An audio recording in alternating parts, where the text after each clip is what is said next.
Human hair histopathological എക്സാമിനേഷൻ്റെ അകത്ത് ഒരു slide showing hair വിത്ത് തിക്ക് cortex, വളരെ കട്ടിയായിട്ടുള്ള കോർട്ടെക്സ്, തിന്ന് നോൺ കണ്ടിന്യൂസ് മെഡില. കണ്ടോ, ഈ മെഡില എന്ന് പറയുന്നത് നോൺ കണ്ടിന്യൂസ് മെഡില ആണെങ്കിൽ അത് ഹ്യൂമൻ ഹെയർ ആണ്. ഈ സ്റ്റഡി ഓഫ് ഹെയറിനെയാണ് പറയുന്നത് trichology. Hair consist of cortex, medulla, cuticle. ഈ ഹ്യൂമൻ ഹെയർ നമ്മൾ ഓൾറെഡി പറഞ്ഞു, തിന്ന് മെഡിലയാണ്, നോൺ കണ്ടിന്യൂസ് ആണ്, തിക്ക് കോർട്ടെക്സ് ആണ്. മെഡിക്കോ ലീഗൽ ആസ്പെക്റ്റ് എന്താണെന്ന് ചോദിച്ചാൽ, ഇമ്പോർട്ടൻസ് എന്താണെന്ന് ചോദിച്ചാൽ, നമുക്ക് ഹെയർ ഉണ്ടെങ്കിൽ നമുക്ക് ആ സ്പീഷീസ് ഐഡൻറ്റിഫൈ ചെയ്യാം. അതുപോലെ തന്നെ അദ്ദേഹത്തിൻ്റെ റേസ് ഏത്, ഏജ്, വയസ്സ് എത്ര, സെക്സ് എന്താണ്, പിന്നെ കോസ് ഓഫ് ഡെത്ത് എങ്ങനെയാണ് മരിച്ചത്. കാരണം ചില ഹെവി മെറ്റൽ പോയിസണിങ് ഒക്കെ, അതുപോലെ തന്നെ ബേൺസ്, ലൈക്ക് സിഞ്ചറിങ് ഓഫ് ഹെയർ എന്നൊക്കെ പറയത്തില്ലേ, അത് നമുക്ക് ബേൺസ് ആണോ എന്നൊക്കെ മനസ്സിലാക്കാൻ പറ്റും. അതുപോലെ തന്നെ എന്ത് ടൈപ്പ് ഓഫ് ഇഞ്ചുറിയാണ്, ബ്ലണ്ട് ഫോഴ്സ് ആണോ ഷാർപ്പ് ഫോഴ്സ് ആണോ എന്നൊക്കെ മനസ്സിലാക്കാം. അതുപോലെ തന്നെ ടു കണക്ട് ദ ക്രൈം, ബെസ്റ്റിയാലിറ്റിയിൽ ആനിമൽ ഹെയർ പറഞ്ഞു കഴിഞ്ഞാൽ സ്ലൈഡ് ഷോയിങ് ഹെയർ തിന്ന് കോർട്ടെക്സും thick continuous medulla. Animal hair എന്തൊക്കെയാണെന്ന് ചോദിച്ചാൽ കോർട്ടെക്സ് ഉണ്ട്, മെഡിലയുണ്ട്, ക്യൂട്ടിക്കലുണ്ട്. ഇതിൻ്റെ അകത്ത് ഒരു തിന്ന് കോർട്ടെക്സും തിക്ക് കണ്ടിന്യൂസ് ഫ്രാഗ്മെൻ്റൽ മെഡില എന്ന് നമുക്ക് പറയാം. അപ്പോൾ മെഡിലയാണ് ഇവിടെ കൂടുതൽ ഏത് ആനിമൽ ഹെയറിൽ. മെഡിക്കോ ലീഗൽ ഇമ്പോർട്ടൻസും നമ്മൾ identification of species, cause of death, heavy metal poisoning ആണോ, ബേൺസ് ആണോ, അതുപോലെ തന്നെ type of injury, blunt or sharp force ആണോ, to connect the crime, bestiality. അടുത്തതെന്ന് പറഞ്ഞാൽ ഫ്രോഗ് ആർബിസിനെ കുറിച്ചാണ് പറയുന്നത്. ഈ slide showing oval nucleated RBC എന്ന് പറഞ്ഞാൽ നമ്മുടെ ഇതിൻ്റെ ന്യൂക്ലിയസ്, ഈ RBCക്കകത്ത് ന്യൂക്ലിയസ് ഉണ്ട് നമ്മുടെ ഫ്രോഗിൻ്റെ അകത്ത്, ഫ്രോഗിൻ്റെ അകത്ത്.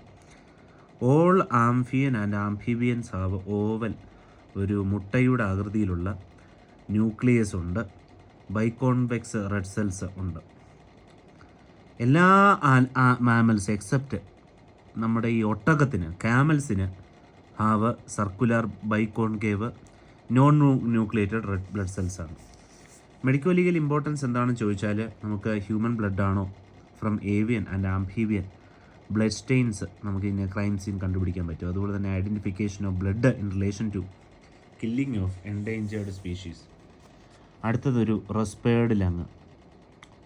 നമ്മൾ ഈ സ്ലൈഡ് കാണുമ്പോൾ തന്നെ ഒരു ആൽവിയോളൈ എക്സ്പാൻഡഡ് ആണ്.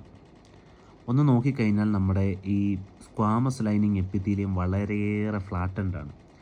സ്ക്വാമസ് എപ്പിത്തീലിയമാണ് നമ്മുടെ ലങ്സിൻ്റെ അകത്തുള്ളത്. അത് മൊത്തത്തിൽ പറഞ്ഞാൽ ഫ്ലാറ്റൻഡ് ആണ്. അതുപോലെ തന്നെ lung shows glandular pattern at 4th month of gestation. നമ്മൾ ഒരു 4 മാസം നമ്മുടെ ലങ്സ് ഒരു ഗ്ലാൻഡുലാർ പാറ്റേൺ പോലെയാണ് കാണപ്പെടുക. അതുപോലെ തന്നെ 5th month എയർ സാക്കുകളുണ്ട്, എയർ കട്ട് ഇങ്ങനെ സാക്കുകളായിട്ടാണ് ഫിൽഡ് വിത്ത് അമ്നിയോട്ടിക് ഫ്ലൂയിഡ്. അത് 5th month. 4th month നമ്മുടെ ലങ്സ് ഒരു ഗ്ലാൻഡുലാർ പാറ്റേൺ, ഒരു ഗ്ലാൻഡ് പോലാണെങ്കിൽ 5th month അതൊരു എയർ സാക്ക് നിറഞ്ഞിരിക്കുന്ന എയറിൻ്റെ ഒരു സാക്ക്, അറ ഫിൽഡ് വിത്ത് അമ്നിയോട്ടിക് ഫ്ലൂയിഡാണ്. അതുപോലെ തന്നെ thin walled adult type alveolus is formed at ടേമിലാണ് നമ്മുടെ തിൻ വോൾഡ് ആയിട്ടുള്ള കട്ടി കുറഞ്ഞ വോൾഡ് അഡൽട്ട് ടൈപ്പ് ആൽവിയോളസ് ഉണ്ടാകുന്നത്. മെഡിക്കോ ലീഗൽ ഇമ്പോർട്ടൻസ് എന്താണെന്ന് ചോദിച്ചാൽ, നമുക്കാണെങ്കിൽ മെച്ചുറേഷൻ ഓഫ് ലങ്സിൻ്റെ മെച്ചുറേഷൻ കണ്ടുപിടിക്കാൻ പറ്റും. അതുപോലെ തന്നെ നമുക്ക് ഡിഫറൻഷ്യേറ്റ് ചെയ്യാം, കാരണം കുട്ടി ലൈവ് ബോൺ ആണോ പറഞ്ഞുകൊണ്ട്. കാരണം thin walled adult type of alveoli formed at time എന്നാണ് നമ്മൾ പഠിച്ചത്. അതുപോലെ തന്നെ 4 മാസത്തിലൊരു ഗ്ലാൻഡുലാർ പാറ്റേൺ ആണ്, 5th month എയർ സാക്കുകളോണാണ്, അത് അമ്നിയോട്ടിക് ഫ്ലൂയിഡും അതിൻ്റെ അകത്തുണ്ടെന്നാണ് പറയുന്നത്. ഇനിയിപ്പം അൺറെസ്പേർഡ് ലങ് ആണെങ്കിലോ, ഒരു സ്ലൈഡ് എടുത്തിട്ട് lung tissue with collapsed alveoli എന്ന് പറഞ്ഞാൽ അതിൻ്റെ അകത്ത് എയർ ഇങ്ങോട്ട് കയറിയിട്ടില്ല. That appear more or less circular. അതുപോലെ തന്നെ ഈ ആൽവിയോളിൻ്റെ lining changes from tall columnar up to 4th month of gestation to squamous epithelium. ഭയങ്കര കോളുംനാർ എപ്പിത്തീലിയം എന്ന് പറഞ്ഞാൽ ടോളായിട്ടുള്ള കോളുംനാർ എപ്പിത്തീലിയം നിന്ന് സ്ക്വാമസ് എപ്പിത്തീലിയമായി മാറും. ടോൾ കൊളുമിനാർ എപ്പിത്തീലിയം സ്ക്വാമസ് എപ്പിത്തീലിയമായിട്ട് മാറും ഒരു 6 മാസം കൂടുമ്പോൾ. 4th മന്തിൽ ഒരു ടോൾ കൊളുമിനാർ എന്ന് പറഞ്ഞാൽ ശ്വാസമൊന്നും നിന്നിട്ടില്ലല്ലോ, അപ്പോൾ ആൽവിയോളയിൽ കോളുമിനാറിലായിരിക്കും. പക്ഷേ അത് പിന്നീട് 6ാം മാസത്തിലേക്ക് വരുമ്പോൾ സ്ക്വാമസ് എപ്പിത്തീലിയം ആയിരിക്കും. എന്താണ് മെഡിക്കൽ ഇമ്പോർട്ടൻസ്? നമുക്കാണെങ്കിൽ ലങ്സിൻ്റെ മെച്യൂറായോ ലങ്സ് എന്നൊക്കെ നമുക്ക് ഇതിൽ നിന്നും മനസ്സിലാക്കാൻ പറ്റും. അതുപോലെ തന്നെ നമുക്കാണ് ഡിഫറൻഷിയേറ്റ് ചെയ്യാൻ പറ്റും ചൈൽഡ് ലൈവ് ബോൺ ആണോ അല്ലയോ എന്ന്. കുട്ടി ജീവനോടാണോ ജനിച്ചത്, അല്ലെങ്കിൽ അമ്മയുടെ ഉദരത്തിൽ നിന്ന് തന്നെ മരിച്ചതാണോ എന്നൊക്കെ മനസ്സിലാക്കാൻ പറ്റും. ഇനി അടുത്തത് ഗ്രാനുലേഷൻ ടിഷ്യൂ. ഈ ഗ്രാനുലേഷൻ ടിഷ്യൂ എന്ന് പറയുമ്പം സ്ലൈഡ് ഷോയിങ് പ്രൊലിഫറേഷൻ ഓഫ് ഫൈബ്രോബ്ലാസ്റ്റും അതുപോലെ തന്നെ വാസ്കുലാർ എൻഡോത്തീലിയൽ സെൽസ്. ഫൈബ്രോബ്ലാസ്റ്റും വാസ്കുലാർ എൻഡോത്തീലിയൽ സെൽസും ഉണ്ടെങ്കിൽ, വാസ്കുലാർ എൻഡോത്തീലിയൽ സെൽസ് എന്ന് പറയുന്ന ബ്ലഡ് വെസൽസ്, അതിൻ്റെ എൻഡോത്തീലിയൽ സെൽസും ഫൈബ്രോബ്ലാസ്റ്റും ഉണ്ടെങ്കിൽ നമുക്ക് പറയാൻ പറ്റും അത് ഇവിടെ ഗ്രാനുലേഷൻ ടിഷ്യൂ ഉണ്ടെന്ന്. ഈ ഗ്രാനുലേഷൻ ടിഷ്യൂ എന്ന് പറയുന്നത് എന്താണെന്ന് ചോദിച്ചാൽ ഒരു ഹാൾമാർക്കാണ് ഹീലിങ്ങിൻ്റെ. നമ്മുടെ ഒരു ഇഞ്ചുറി നടന്നു, അവിടെ ഒരു ടിഷ്യൂ ഹീലിംഗ് നടന്നു, അത് സുഖപ്പെടുവാണോ എന്നുള്ളത് മനസ്സിലാക്കാൻ പറ്റും. അതുപോലെ തന്നെ ക്യാരക്ടറിസ്റ്റിക് ഫീച്ചേഴ്സാണ് പുതിയ ബ്ലഡ് വെസൽസ് ഫോം ചെയ്യുന്നുണ്ടോ, ന്യൂ ബ്ലഡ് വെസൽസ് ഫോം ചെയ്യുന്നുണ്ടോ എന്ന് പറയുന്നത് ആൻജിയോജനസിസ് എന്നാണ്. ആൻജിയോജനസിസ്. അതുപോലെ തന്നെ ഫൈബ്രോബ്ലാസ്റ്റിൻ്റെ പ്രൊലിഫറേഷൻ, ഒരുപാട് ഫൈബ്രോബ്ലാസ്റ്റ് ഇങ്ങനെ പ്രൊലിഫറേറ്റ് ചെയ്ത് ഇങ്ങനെ കിടക്കും. 3 സ്റ്റേജസിലാണ്: stages of inflammation, stages of clearance, stages of ingrowth. എന്താണ് medical importance? Time since injury, എപ്പോഴാണ് മരണപ്പെട്ടത്, അല്ലെങ്കിൽ എത്ര നാളായി ഇഞ്ചുറീൻ്റെ ആ ടൈം കണ്ടുപിടിക്കാൻ പറ്റും. അതുപോലെ തന്നെ നമുക്ക് ആൻറ്റിമോർട്ടം വൂണ്ടാണോ പോസ്റ്റ്മോർട്ടം വൂണ്ടാണോ എന്നൊക്കെ നമുക്ക് ഇഞ്ചുറി മനസ്സിലാക്കാൻ പറ്റും. ആൻറ്റിമോർട്ടം വൂണ്ടെന്ന് പറഞ്ഞാൽ ജീവനോട് ഇരുന്നപ്പം അവിടെ ഇഞ്ചുറി ഉണ്ടായതാണ്, അത് മരണപ്പെട്ടിട്ടുണ്ടായതാണ്.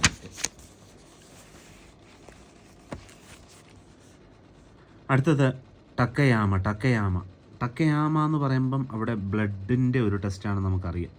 എന്താണെന്ന് ചോദിച്ചാൽ പിങ്ക് ഫെദറി ക്രിസ്റ്റൽസ് ഓഫ് ഹീമോക്രോമാജൻ എന്ന് പറയും. പിങ്കായിട്ടുള്ള ഫെദർ പോലെ നമ്മുടെ അതാണ് ടക്കയാമ എന്ന് പറഞ്ഞാൽ നമ്മുടെ പക്ഷി തൂവലുകൾ പോലെ പിങ്ക് ഫെദറി ക്രിസ്റ്റലാണോ ഹീമോക്രോമാജൻ ആണോ എന്ന് മനസ്സിലാക്കാൻ പറ്റും. ഇതൊരു മൈക്രോ കെമിക്കൽ ടെസ്റ്റാണ് നമ്മുടെ ബ്ലഡ് കൺഫർമേറ്ററി ചെയ്യുക. എന്തൊക്കെ കെമിക്കൽസാണ് യൂസ് ചെയ്യുന്നതെന്ന് ചോദിച്ചാൽ ടക്കയാമ റിയേജൻറ്റ് എന്താണെന്ന് ചോദിച്ചാൽ അത് പഠിക്കണം. പിരിഡീനും 10% സോഡിയം ഹൈഡ്രോക്സൈഡ് എന്നൊരു ആൽക്കലിയാണ്. പിന്നെ കുറച്ച് സാച്ചുറേറ്റഡ് ഗ്ലൂക്കോസ് സൊല്യൂഷനും പിന്നെ വാട്ടറും. എന്തൊക്കെയാണ്? പിരിഡീനും ആൽക്കലിയിലുള്ള 10% സോഡിയം ഹൈഡ്രോക്സൈഡും പിന്നെ സാച്ചുറേറ്റഡ് ഗ്ലൂക്കോസ് സൊല്യൂഷനും പിന്നെ ഡിസ്റ്റിൽസ് വാട്ടറാണ് ടക്കയാമ റിയേജൻറ്റ്. എന്തൊക്കെയാണ്? Pyridine, 10% sodium hydroxide, distilled water, saturated glucose solution. ഇതെന്തോന്ന് ചോദിച്ചാൽ haem forms a crystals when reacted with certain agents. The most common such reagent is pyridine. നമ്മൾ പിരിഡീനും 10% സോഡിയം ഹൈഡ്രോക്സൈഡും ഡിസ്റ്റിൽസ് വാട്ടറും സാച്ചുറേറ്റഡ് ഗ്ലൂക്കോസ് സൊല്യൂഷൻ ഉണ്ടെന്ന് പറഞ്ഞു. ഈ ഹീം ക്രിസ്റ്റൽ ആവുന്നത് ഈ certain റിയേജൻറ്റുമായിട്ട് നമ്മൾ ഫോം ചെയ്യുന്ന ഫോംസ് ക്രിസ്റ്റൽസ് ഉണ്ടാകുന്നത്, ബ്ലഡ് ഈ ക്രിസ്റ്റൽസ് ഉണ്ടാക്കുന്നത് ഈ certain റിയേജൻറ്റ്. മോസ്റ്റ് കോമൺ റിയേജൻ്റാണ് പിരിഡീൻ. അതാണ് ഈ പിങ്ക് ക്രിസ്റ്റൽസ്. അതെന്ന് പറയുന്നത് ഫെറാറ്റോ പോർഫൈറിനോജൻ. എന്താണ് മെഡിക്കൽ ഇമ്പോർട്ടൻസ്? നമുക്കത് ഒരു സ്റ്റെയിൻ തന്നാൽ അത് ബ്ലഡ് ആണോ, identification of stain as that of blood എന്ന് നമുക്ക് കണ്ടുപിടിക്കാൻ പറ്റും ടക്കയാമ ടെസ്റ്റിൽ. ഇനി ടീക്മാൻ ടെസ്റ്റ് വരുമ്പോഴോ, ടീക്മാൻ ടെസ്റ്റ് എന്ന് പറയുന്നത് slide showing dark brown coloured rhomboid shape of crystals of ഹെമിനാണ്. റോംബോയ്ഡ് ഷേപ്പിലുള്ള ക്രിസ്റ്റൽസ് ഉള്ള ഹെമിനാണ്. ഇതെന്ന് പറയുന്ന ഒരു മൈക്രോ കെമിക്കൽ കൺഫർമേറ്റീവ് ടെസ്റ്റാണ് ബ്ലഡിൻ്റെ. ടീക്മാൻ മുമ്പേ ടക്കയാമ പറഞ്ഞു. ഇവിടെ കെമിക്കൽ യൂസ് ചെയ്യുന്നത് എന്താണെന്ന് ചോദിച്ചാൽ സോഡിയം ക്ലോറൈഡ് ഉപ്പ് പ്ലസ് ഗ്ലേഷ്യൽ അസറ്റിക് ആസിഡും ഉപ്പും, സോഡിയം ക്ലോറൈഡും ഗ്ലേഷ്യൽ അസറ്റിക് ആസിഡുമാണ് ഏത് ടെസ്റ്റിന്? ടീക്കുമാൻ. മുമ്പേ നമ്മൾ പറഞ്ഞത് ടക്കയാമ, ഫെറാറ്റോ, പോർഫെറിനോജിനൊക്കെ ഉണ്ടാകുന്ന pink crystals, feathery pink crystals. ഇതാണെങ്കിൽ ഡാർക്ക് ബ്രൗൺ, ഒരു കാപ്പിപ്പൊടി കളർ ക്രിസ്റ്റൽസ് ഉണ്ടാകുന്നതാണ് ഹീമിൻ. നമ്മളിതിൻ്റെ അകത്ത് എന്തൊക്കെയാണ്? ഗ്ലേഷ്യൽ അസറ്റിക് ആസിഡും പ്യുവർ സോഡിയം ക്ലോറൈഡും. ഇതെന്താണെന്ന് ചോദിച്ചാൽ പ്രിൻസിപ്പിൾ എന്ന് പറയുന്നത്, ഈ ഹീമോഗ്ലോബിന് ഈ സസ്പെക്റ്റഡ് ബ്ലഡ് സ്റ്റെയിനിലുണ്ടെങ്കിൽ ഈസ് കൺവേർട്ടഡ് ഇൻറ്റു നമ്മുടെ ഗ്ലേഷ്യൽ അസറ്റിക് ആസിഡ് ആണല്ലോ, ആസിഡ് ഹെമാറ്റിൻ ഫോം ചെയ്യും in the presence of glacial acetic acid, which in turn is converted into haematin chloride. ഈ ഹെമാറ്റിൻ നമ്മൾ NaCl ഉണ്ടല്ലോ, സോഡിയം ക്ലോറൈഡ് ഉണ്ടല്ലോ, ഇതാണെങ്കിൽ ഹെമാറ്റിൻ ക്ലോറൈഡ്, ആസിഡ് ഹെമാറ്റിൻ ഉണ്ടായിട്ട് ഹെമാറ്റിൻ ക്ലോറൈഡിലേക്ക് പോകും. Which in turn convert to haematin chloride. ഇത് in the presence of sodium chloride. ഇതാണ് എന്തെന്ന് പറയുന്നത്? ഡാർക്ക് ബ്രൗൺ കളറുള്ള റോംബോഡ് ക്രിസ്റ്റൽ ഷേപ്പിലുള്ള ഹെമാറ്റിൻ ടീക്കുമാൻ. എന്താണ് മെഡിക്കോ ലീഗൽ ഇമ്പോർട്ടൻസ്? ബ്ലഡ് ഉണ്ടോ എന്ന് മനസ്സിലാക്കാൻ വേണ്ടി, blood identification of stain as that of blood. ഇനി അടുത്തതെന്ന് പറയുന്നത് മയോകാർഡിയൽ ഇൻഫാക്ഷൻ. മയോകാർഡിയൽ ഇൻഫാക്ഷൻ്റെ അകത്ത് പറയുമ്പോൾ സ്ലൈഡ് ഷോയിങ് ന്യൂട്രോഫിലിക് ഇൻഫിൽട്രേഷൻ. അതുപോലെ തന്നെ അവിടെ വരുന്ന നെക്രോസിസ് ഏതാണ്? കൊയാഗുലേറ്റീവ് നെക്രോസിസ് ഓഫ് മയോകാർഡിയമാണ്. എങ്ങനെയാണിത് ഡയഗ്നോസിസ് ചെയ്യുന്നത്? Hyper eosinophilia of the cytoplasm കുറച്ചുകൂടെ ഹൈപ്പർ ഈസ്നോഫിലിക് ആയിരിക്കും. ഈസ്നോഫീലിക് എന്ന് പറഞ്ഞാൽ കുറച്ചുകൂടെ ഈസ്നോഫിലി കൂടുന്നതെന്നല്ല, അവിടെ കുറച്ച് ഇയോസിൻ സ്റ്റെയിന് ഹൈപ്പർ ഈസ്നോഫിലിക് ആവും. ഓക്കെ, അതാണ് നമ്മുടെ, കാരണം അവിടെ ബ്ലീഡിങ് ഉള്ളതുകൊണ്ട്, ഇസ്കീമിയ ഉള്ളതുകൊണ്ട് ഹൈപ്പർ ഈസ്നോഫിലിക് ഉണ്ടാവും. അതുപോലെ തന്നെ ഈ അതിൻ്റെ ബോർഡേഴ്സിൽ ന്യൂട്രോഫിലിക് ഇൻഫിൽട്രേഷൻ ഉണ്ടാവും വിത്തിൻ 24 hour. ഒരു ദിവസം കഴിയുമ്പോഴത്തേനും നമ്മുടെ ന്യൂട്രോഫിൽ, നമ്മുടെ പട്ടാളക്കാർ വരുന്നത് പോലെ ന്യൂട്രോഫിൽസ് അങ്ങോട്ട് കൂടും. പിന്നെ അങ്ങോട്ട് കൊയാഗുലേഷൻ നെക്രോസിസ് 24 to 48 hours എന്ന് പറഞ്ഞാൽ ഒരു ദിവസത്തിനും 2 ദിവസത്തിനും ഇടയ്ക്ക് കുറച്ചുകൂടെ വലിയ പട്ടാളക്കാർ വരുന്നത് പോലെ കൊയാഗുലേഷൻ നെക്രോസിസ് ഉണ്ടാവും. അങ്ങനെ ഉണ്ടാകുമ്പോൾ എന്തായിരിക്കും അവിടെ സ്ഥിതി? പിക്കിനോസിസ്, കുറേ ന്യൂക്ലിയസിന് അങ്ങോട്ട് ചേഞ്ച് ആവും. Nuclear pyknosis, early karyolysis, nuclear pyknosis, early karyolysis. അതുപോലെ തന്നെ ഈ മയോസൈറ്റിൻ്റെ ന്യൂക്ലിയസ് അങ്ങോട്ട് പോവും, അവിടുത്തെ ന്യൂക്ലിയസ് കാണാതായി പോവും. സ്ട്രയേഷൻ കാണും, striation at central portion of the in fact 3 to 5 days. അപ്പം നമ്മുടെ ന്യൂക്ലിയസ് അങ്ങോട്ട്, നമ്മുടെ മസിൽസിലുള്ള മയോസൈറ്റ് എന്ന് പറഞ്ഞാൽ അവിടുത്തെ മയോസൈറ്റിൻ്റെ ന്യൂക്ലിയസ് കാണത്തില്ല. സ്ട്രയേഷൻ കാണും at central portion in fact 3 to 5 days. അതുപോലെ തന്നെ അവിടെ മാക്രോഫേജസും അപ്പിയർ ചെയ്യും 2 to 3 days. Macrophages 2 to 3 days. അതുപോലെ തന്നെ അവിടെ ഫൈബ്രോബ്ലാസ്റ്റ് അപ്പിയർ ചെയ്യാൻ തുടങ്ങും at the border area 5 to 7 border ഏരിയയിൽ ഫൈബ്രോബ്ലാസ്റ്റും വന്നു ചേരും. ഹീലിംഗ് ഉണ്ടാകുന്നത് 4 to 8 weeks. ഇത് ഹീലിംഗ് 4 to 8 weeks. എന്താണ് medico legal importance? Most common cause of sudden death ആണ്. Time since injury can be estimated. അടുത്തത് സ്പെർമാറ്റോസോവ. ഈ സ്പെർമാറ്റോസോവേൻ്റെ കാര്യം പറയുമ്പം slide showing intact spermatozoa, disintegrated part of spermatozoa. Okay, presence of spermatozoa is conclusive proof of സെമൻ്റെ പ്രൂഫാണ് ഈ spermatozoa. Human sperm cell consist of എന്തൊക്കെയാണ്? അതിനൊരു തലയുണ്ട്, ഒരു കഴുത്തുണ്ട്, മിഡിൽ പീസുണ്ട്, ടെയിലുണ്ട്. എങ്ങനെയാണ് മെത്തേഡ് ഓഫ് ഡിറ്റക്ഷൻ? എങ്ങനെയാണ്? ഇജാക്കുലേറ്ററി ഫ്ലൂയിഡിൽ, നമ്മുടെ ഇജാക്കുലേറ്ററി ഫ്ലൂയിഡിൽ ഒരു ultraviolet light present on any structure or any colour of the surface. Ejaculatory ഫ്ലൂയിഡിൽ by ultraviolet colour presence on any structure or any colour ultraviolet light. അതുപോലെ തന്നെ Leishman staining. അതുപോലെ തന്നെ sperm head from vaginal swab by using, Christmas ഒക്കെ അല്ലേ, Christmas tree സ്റ്റെയിനാണ് ഉപയോഗിക്കുന്നത്.